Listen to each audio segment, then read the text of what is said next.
Mr. Mayor, Mr. Chairman, Madam Vice Chair, members, John Milkovich, Keithville, Louisiana. I propose that we reestablish the Caddo Detention Center as a vehicle to remove violent gang members from the streets of Shreveport.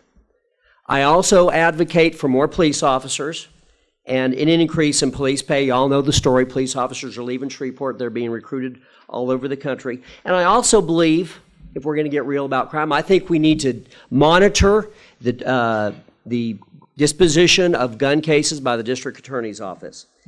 In our recent history in America, we have the demonstration of two different urban approaches to violent crime, including in particular the youth. In the late 90s in Richmond, Virginia, the homicide rate was out of control and among the highest in the nation. The authorities there determined that they were going to target specifically persons that committed gun crimes with mandatory sentencing. And they ended up obtaining 247 convictions on gun crimes. They seized over 400 illegal weapons. They saw a 33% drop in homicide in 1 year. Armed robberies dropped 30% in 1 year. And with the second year of the project, homicides dropped another 21%, so that in 2 years, homicide rates dropped by half.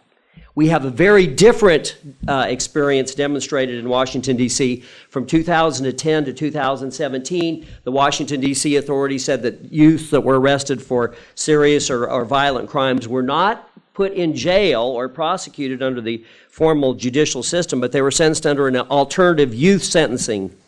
And that turned out to be a disaster. Between 2010 and 2017, 121 youths that were adjudicated through the alternative youth sentencing and not the real system were later charged with murder. A Harvard study, Harvard is not known to be a bastion of conservatism, but a Harvard professor has documented what many scholars have said, that states that imprison a higher percentage of convicts end up with a lower rate of crime.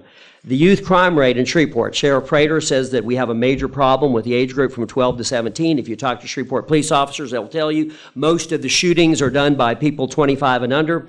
Channel 3 stated on July 27, 2023 that we now have the highest level of youth crimes in Shreveport since the 1990s. And I will propose to you, and I believe that Professor Wilson from Harvard is saying, as many of us said, the Bible says, accountability, responsibility, and punishment for repeat offenders actually works. And individuals that are behind bars are not able to commit violent crimes against the community. And somehow, I think we've lost our way in thinking that we're too sophisticated to believe in the Bible, too smart to believe in the principles of God.